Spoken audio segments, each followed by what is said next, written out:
नमस्कार दोस्तों।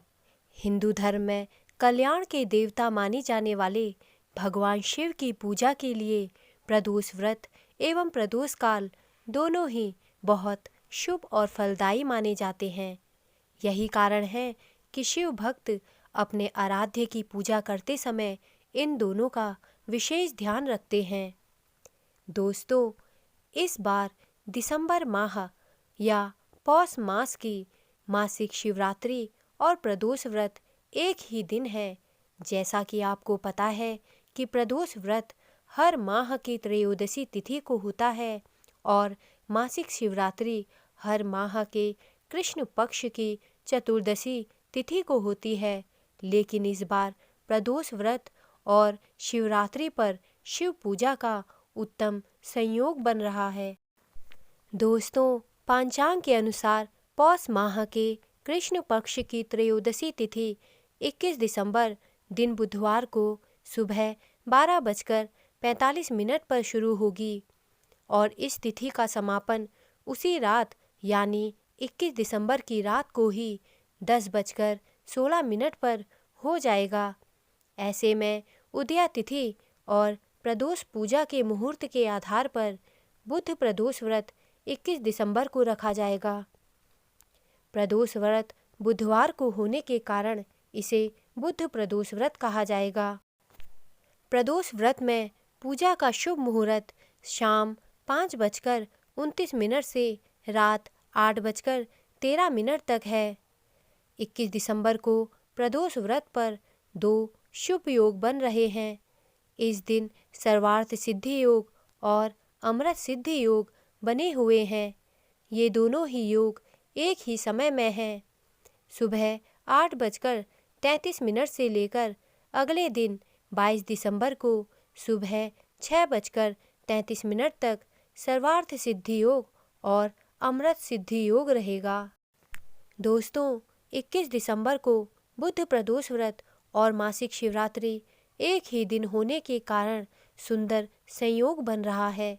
इस दिन जो भी व्रत रखेगा और शिवजी की पूजा करेगा उसे दोनों ही व्रतों का पुण्य फल प्राप्त हो सकता है। बुध प्रदोष व्रत की पूजन विधि इस प्रकार है। बुध प्रदोष व्रत के दिन सुबह जल्दी उठकर स्नान आदि से निवृत्त होने के बाद साफ स्वच्छ वस्त्र धारण कर लें। अब भगवान शिव और माता पार्वती का ध्यान करते हुए व्रत का संकल्प लें। इसके बाद बेलपत्र, अक्षत, धूप, दीप, गंगाजल आदि से भगवान शिव की पूजा करें। इस व्रत में भोजन ग्रहण नहीं किया जाता है। पूरे दिन उपवास रखने के बाद सूर्यास्त से कुछ देर पहले दोबारा स्नान कर लें और सफ़ेद रंग के वस्त्र धारण करें। शुभ मुहूर्त में भगवान शिव की तस्वीर घर पर स्थापित कर लें या फिर शिव मंदिर में शिवलिंग की पूजा करें। सबसे पहले गंगाजल और गाय के दूध से शिवजी का अभिषेक करें। फिर उनको बेलपत्र, सफ़ेद चंदन, अक्षत, भांग, धतूरा, भस्म, शहद, शक्कर, सफ़ेद फूल, फल आदि ओम नमः शिवाय मंत्र के जाप के साथ अर्पित करें। इसके पश्चात शिवजी को धूप, दीप, गंध आदि अर्पित करें। फिर शिव चालीसा और प्रदोष व्रत की कथा का पाठ करें। आप चाहें तो किसी शिव मंत्र का जाप 108 बार कर सकते हैं। पूजा के अंत में भगवान शिव की आरती करें तथा भगवान शिव से अपनी मनोकामना व्यक्त करके उनसे क्षमा प्रार्थना कर लें। इसके बाद प्रसाद का वितरण करें।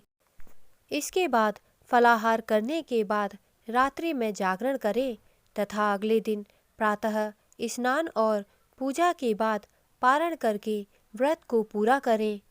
कुछ लोग व्रत वाले दिन ही रात में पूजा के बाद पारण कर लेते हैं। यदि आपके यहाँ ऐसा है तो वैसे ही करें। दोस्तों, साल का आखिरी प्रदोष व्रत बुधवार के दिन पड़ रहा है। बुधवार के दिन पड़ने वाले प्रदोष व्रत को बुध प्रदोष व्रत कहा जाता है। बुध प्रदोष व्रत के दिन शिव भगवान के साथ साथ उनके पूरे परिवार का आशीर्वाद लिया जा सकता है।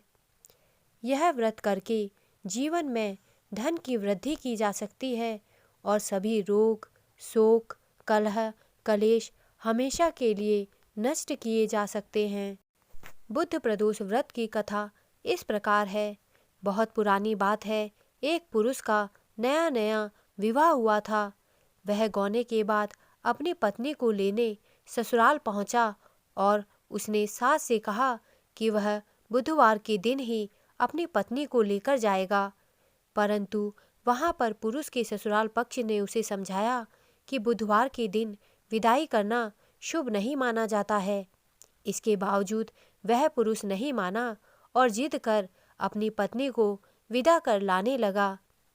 जैसे ही वे दोनों पति पत्नी नगर के थोड़ा पास पहुँचे, पत्नी को तेज प्यास लगी। इसके लिए वह पुरुष एक लोटा लेकर थोड़ा आगे पानी की तलाश करने चला गया और उसकी पत्नी वहीं पेड़ के नीचे प्रतीक्षा करने के लिए बैठ गई। जब कुछ समय बाद वह पुरुष पानी लेकर वहां वापस पहुंचा तो उसने देखा कि उसकी पत्नी किसी के लोटे से पानी पीते हुए हंस हंस कर बात कर रही है। यह दृश्य देखकर उस पुरुष को बहुत क्रोध आया। क्रोधित होते हुए वह जैसे ही अपनी पत्नी के पास पहुंचा तो उसके पैरों तले जमीन खिसक गई। हैरान करने वाली बात यह थी कि उस आदमी की शक्ल हूबहू उस पुरुष के जैसी थी।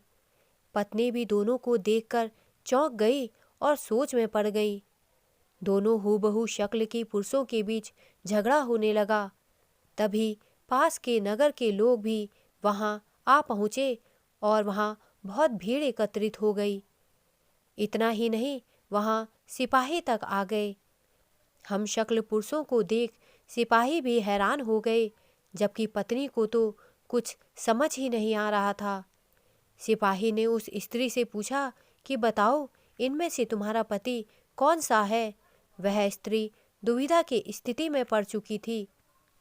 अपनी परेशानी के हल के लिए पुरुष ने भगवान शिव से प्रार्थना की कि हे भगवान, मुझे और मेरी पत्नी को इस मुसीबत से बचा लो। मैंने अपनी पत्नी को बुधवार के दिन विदा कराकर जो अपराध किया है उसके लिए मुझे क्षमा कर दो। भविष्य में मैं ऐसी गलती कभी नहीं करूँगा।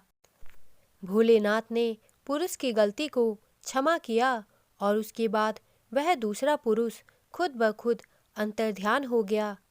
इस तरह दोनों पति पत्नी हंसी खुशी अपने घर को लौट गए और बुधवार के प्रदोष व्रत का नियम पूर्वक पालन करने लगे। तभी से यह बुधवार की कथा प्रचलन में है। दोस्तों, मेरे द्वारा दी गई जानकारी अगर आपको अच्छी लगी हो तो कृपया मेरे चैनल को सब्सक्राइब करें तथा मेरे वीडियोस को लाइक करें। धन्यवाद।